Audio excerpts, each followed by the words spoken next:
Si 2025 n'a pas été une année facile pour les crypto-monnaies, je pense que 2026 ne le sera pas non plus. Salut à toi et bienvenue dans cette nouvelle vidéo. Avant de commencer, je te souhaite mes meilleurs vœux pour 2026. Plein de succès et de santé. Aujourd'hui, dans cette vidéo, on va décortiquer tout ce qui s'est passé de marquant en 2025 et ensuite, on va se pencher sur 2026. Que faut-il faire en 2026? Que faut-il éviter selon moi? Comment travailler le marché? À quoi s'attendre? Comment maximiser la prochaine jambe haussière? Et que faire une fois que la hausse est là? J'espère que la vidéo te plaira. Si c'est le cas, n'hésite pas à t'abonner, à liker la vidéo, à laisser un petit commentaire et c'est parti. On commence le récap par un des moments les plus importants, c'est l'arrivée de Donald Trump au pouvoir en janvier 2025, qui avait déjà été un petit peu anticipé par des flux massifs directement dans les ETF Bitcoin qui avaient commencé ici, comme on peut le voir, en 2024. Ces flux se sont poursuivis, on voit qu'il y a de plus en plus de flux qui accumulent du Bitcoin dans des ETF, c'est-à-dire que la demande client est plus élevée que les outflows. Vous savez que les ETF représentent un peu la demande du client. Donc si le client veut acheter, enfin achète des ETF, les institutions vont acheter du Bitcoin en ETC principalement. Et si le client veut vendre ses ETF, les institutions vont à leur tour vendre. Donc on a un peu d'abord ce flow qui a vraiment été massif sur les ETF. Le lancement de Ibit, donc l'ETF Bitcoin par BlackRock, a été désigné comme étant le meilleur lancement de toute leur histoire, surpassant le lancement du Gold en 2024, ce qui n'est pas rien. Malgré ce lancement, on a eu un ATH à 126 000 dollars pour le Bitcoin, mais pas vraiment d'autres flux massifs dans les crypto-monnaies. Puisqu'on parle de Bitcoin, comment passer outre stratégie, ou bien anciennement connue sous MicroStrategy, donc la boîte de Michael Saylor qui continue d'acheter du Bitcoin. Ici, on peut le voir grâce au stratégie tracker qu'on voit ici, donc tous les points orange, c'est les fois où ils ont acheté du Bitcoin. Plus le point est gros, plus l'achat a été important. Ok. Et puis on a l'average price ici, donc qui est pour l'instant ici. Sauf qu'ici, les gens ont commencé à spéculer. Que se passerait-il si on passait sous l'average price? Donc, comme vous savez, Stratégie est un peu une boîte cotée en bourse qui donc vend des parts d'actions et son collatéral, c'est un peu ses parts d'actions qui achètent du Bitcoin. En plus des émissions d'obligations à un taux plutôt variable, que le meilleur taux à 10% de rendement annuel. Donc, ils émettent des obligations à 10% de taux de rendement annuel, avec une maturité bien évidemment. Et puis, grâce à ces obligations, ils peuvent acheter du Bitcoin. Sauf que le point, c'était, on s'est demandé ici, que se passerait-il si on passe sous l'average price? Est-ce qu'il faudrait vendre du Bitcoin pour vraiment faire payer les gens?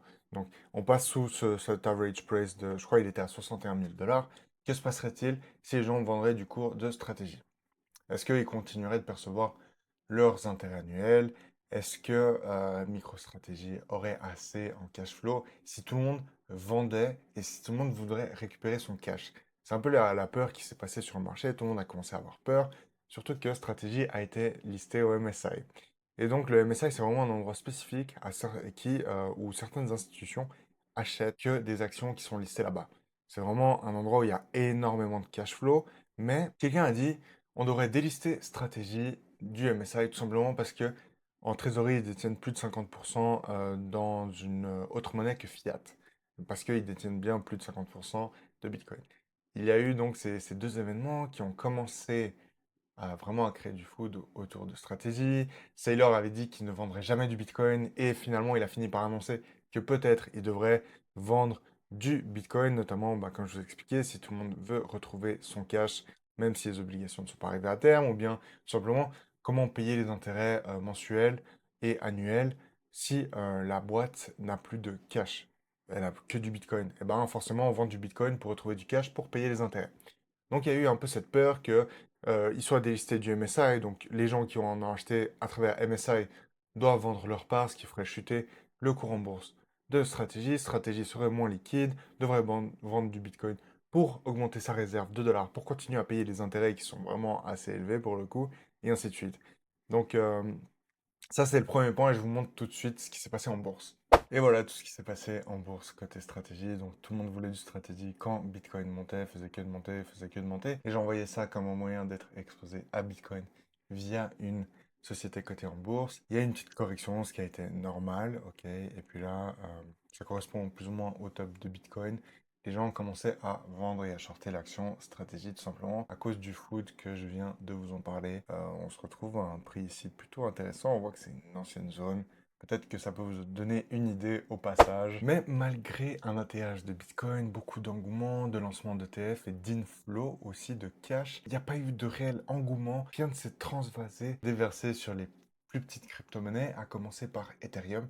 Ethereum qui a clairement déçu tout au long de l'année, qui a fait un plus bas à 1800 $, alors que Bitcoin continuait de monter et qui a été sauvé par la mise à jour Pectra, qui a permis un petit peu de relancer une hype autour d'Ethereum, qui l'a fait rebondir très fortement et même aller en price discovery en ATH jusqu'à 4800. Et là, on s'est dit, ok, Bitcoin a fait un ATH, Ethereum finit par suivre.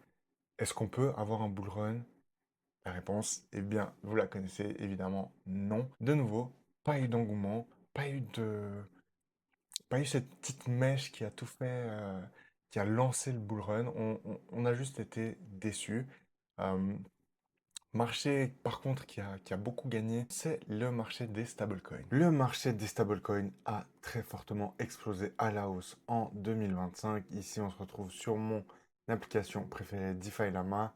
On voit que sur DeFi Lama, donc, le graphique ne cesse d'augmenter et on a un pic à 310 milliards de stablecoins émis sur les blockchains différentes, avec notamment Ethereum qui est le leader principal. Que dire de cette émission de stablecoin? Eh bien, à nouveau, cette émission de stablecoin a mené à la spéculation. On s'est dit qu'il y a plus de stablecoins de plus en plus, de plus en plus. On sait que très souvent, quand le nombre de stablecoins augmente, le prix du BTC augmente également. Et ensuite, ça vient se déverser sur les alts. Mais à nouveau, c'était un espèce de paix mouillé et ça n'a pas eu lieu. Comme je vous l'ai dit, Ethereum est la chain avec le plus de stablecoins émis. Puis si on regarde un petit peu en termes de TVL, on peut s'apercevoir ici que malgré la sous-performance d'Ethereum en 2025, ça reste le projet numéro 1 avec le plus de protocoles solides, le plus de TVL ici avec 71 millions. On voit que Solana est loin derrière avec 9000 milliards, mais ça nous dit aussi que Solana peut atteindre Ethereum. Et là, la chain serait encore plus folle que ce qu'elle est maintenant. Le market cap des stables, vous voyez qu'il y a vraiment, il n'y a pas photo sur la différence entre le numéro 1 et le numéro 2. Et ensuite, on regarde un peu les chain fees. Malgré tout, Solana est le protocole utilisé qui génère le plus de frais. Et à nouveau, comme je vous ai dit, on a vu tous ces stablecoins émis, cette course aux stablecoins. On s'attendait de nouveau à ce que ce soit déversé sur les alts et ça n'a de nouveau pas eu lieu. Et pour continuer de résumer l'année 2025, j'ai décidé de vous parler des liquidations des personnes en effet de levier sur les crypto-monnaies. Les crypto-monnaies sont déjà assez bien volatiles, mais des gens ne trouvent pas ça assez bien, continuent de chercher l'argent encore plus vite, l'argent facile, et font du levier. Ceci nous a amené au fameux 10 octobre 2025, où on a eu plus de 19 milliards liquidés en l'espace de 10 minutes. C'est un peu une cascade, donc il y a eu un effet domino de une personne liquidée a entraîné une deuxième personne liquidée, qui en a entraîné deux autres, qui en a entraîné 10 autres, et ainsi de suite.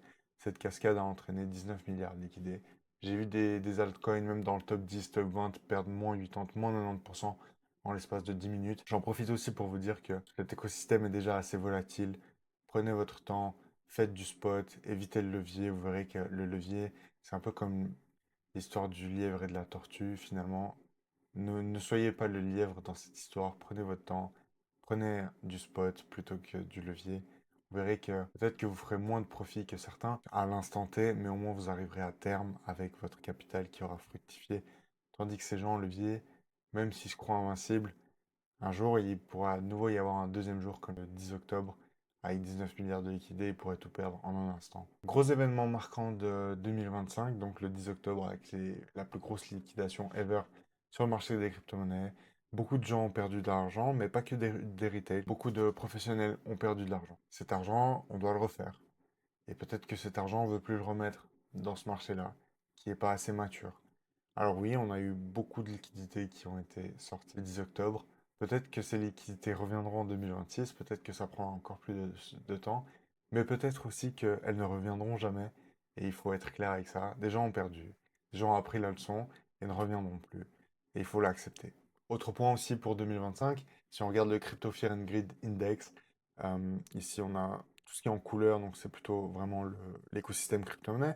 Et ce que vous voyez ici, la courbe grise, c'est par rapport au Bitcoin uniquement. Ici, on a les deux pôles extrêmes, extrême grid, on est greedy, on cherche toujours ce petit plus, on est inarrêtable. Ça monte et ça ne peut que monter. Et à l'inverse, ici, on se trouve dans une zone d'extrême peur. Tout va s'effondrer, tout va à zéro, on a peur. Alors voilà, comme vous pouvez le voir, finalement, on n'a pas eu de période euphorique. Ce qui est assez décevant par rapport aux autres bull runs, aux précédents bull runs, mais c'est la réalité. On n'a pas eu d'euphorie, on n'était pas heureux durant ce bull run. Peut-être parce qu'il n'est pas encore là, peut-être parce qu'il va arriver, peut-être parce que l'arrivée dans ces institutions a changé le game. Mais on n'a pas eu le droit à ce moment de pur bonheur où on a l'impression qu'on est intouchable et que rien ne peut nous atteindre, que tout ne fait que de monter, que tout va to the moon. À l'inverse, on a eu quelques moments de frayeur. Vous voyez que le 10 octobre, c'était même pas le pire moment de frayeur, mais on a ici un peu une espèce de capitulation en novembre. On s'est dit, j'abandonne. Je ne crois plus aux crypto. Tout va à zéro. Les dernières personnes qui n'y croyaient plus ont vendu à perte. Elles ont continué, puis elles ont aussi spread la nouvelle que tout allait à zéro. Et maintenant, on se retrouve un peu dans une période neutre. Alors, qu'est-ce que ça veut dire neutre dans ce marché? Peut-être que ça veut rien dire, peut-être que le sentiment global est neutre, mais que les institutions continuent d'accumuler, que des gens comme moi et vous, vous êtes encore là à préparer le terrain pour la suite. En tout cas, je l'espère. Maintenant, moi, je vais vous parler de ma perspective pour 2026, de ce qui peut se passer, de ce qui exaspère les gens aussi. Qu'est-ce que ce rien, rien ne se passe, rien ne va comme prévu, veut dire finalement, et comment on peut tirer notre épingle du jeu. C'est précisément ce rien qui exaspère tout le monde. C'est un peu comme si vous attendiez l'hiver pour aller skier, que nous étions en hiver et que la neige n'arrivait pas.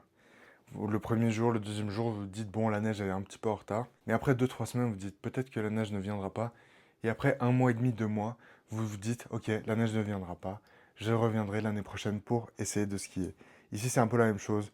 Vous dites le bull run n'a pas fonctionné, je reviendrai dans 4 ans. Vous ne faites rien durant cette phase un peu creuse, un peu calme. Et c'est là où vous loupez beaucoup d'opportunités. Pourquoi? Tout simplement parce que beaucoup de projets les plus solides continuent de build, de transformer la prochaine infrastructure en l'infrastructure du futur. Les institutions sont encore là, mais ça prend du temps. Ça prend du temps pour tout le monde, surtout pour les institutions, de comprendre la blockchain, comprendre et trouver un produit adapté à leurs clients qui peuvent leur proposer, accepter le produit qu'ils vont proposer par tous les niveaux hiérarchiques, aussi accepter en termes juridiques. Maintenant qu'ils ont le produit, ils doivent le proposer à leurs clients doivent aussi à leur tour comprendre le produit. Ils vont se dire qu'ils vont essayer le produit, mais pas forcément investir autant que ce qu'ils auraient mis sur un ETF plutôt connu comme le Gold, par exemple. Ils vont se dire, ok, je mets 1-2% de mon capital. Ils n'ont pas d'historique et pas de data sur les performances du passé parce que ça vient d'être lancé, ça vient d'exister. Comment on investit de l'argent sur un truc où on ne connaît pas la performance passée? Pour l'investisseur, monsieur tout le monde, c'est compliqué. Donc ils vont mettre un petit peu, ils vont attendre de voir les rendements, ce qu'ils peuvent gagner, et peut-être que là, ils seront satisfaits. Il y aura du bouche à oreille, et ensuite, ils continueront d'investir de plus en plus. Ça, c'est pour les institutions qui sont déjà en place. Maintenant, il y a encore beaucoup d'institutions qui arrivent avec leurs clients, avec des propositions d'ETF et de nouveaux produits qui peuvent intéresser à leur tour leurs clients. De notre côté, nous, on doit juste continuer de faire attention aux projets qui continuent de build, qui sont encore là, qui proposent vraiment des avancées sur la blockchain, voir que les institutions arrivent et ne surtout pas vendre nos cryptos aux institutions, mais si ce n'est accumuler, accumuler, accumuler et être patient. Oui, on doit être patient. Peut-être que les institutions ont un peu déréglé ce cycle qu'on a toujours connu. Peut-être que le marché est plus mûr en termes de mouvement, qu'il se passe peut-être moins de choses parce qu'il y a plus de liquidité sur certains actifs, c'est vrai, mais nous, on doit savoir être patient. Ce n'est pas parce que la neige a 2 mois de retard qu'elle ne viendra pas. Ok, peut-être que le cycle est déréglé et que la neige maintenant tombera au mois de mai, juin. On n'en sait rien, on doit juste être patient, continuer de croire en notre plan, profiter de ce calme pour vous revoir ce qui se passe dans notre portefeuille. Et c'est là où je vais vous parler de mon plan pour 2026. La vérité, c'est que les crypto-monnaies n'ont plus aucun intérêt pour le retail, le monsieur tout le monde. Ils ne souhaitent même plus regarder leur portefeuille, ils s'en foutent de savoir si ça monte ou ça descend. Ils ont été tellement déçus par le fait que le bull run n'ait pas eu lieu, que les performances passées ne soient pas reproduites une nouvelle fois, qu'ils ne regardent plus. S'il est vrai que Bitcoin a fait un ATH à 126 000 $, il est aussi vrai que tous les autres altcoins ont souffert, ont perdu moins 20, moins 50, moins 80%, moins 90% et ne reviendront jamais. Alors oui, on comprend pas.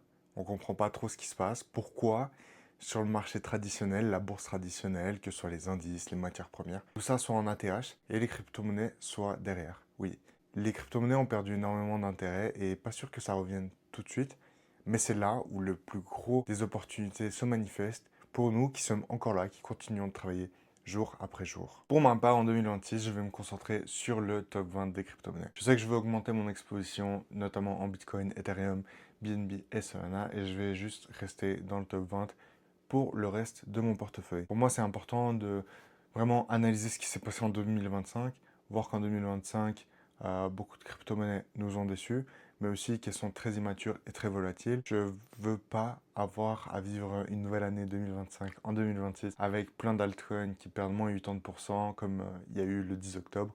Je veux vraiment un portefeuille stable. Je sais qu'il va performer. Je ne cherche pas forcément les gros multiples parce qu'il faut être de plus en plus sélectif. Cette année, les institutions arrivent, mais elles n'arriveront pas sur tous les actifs.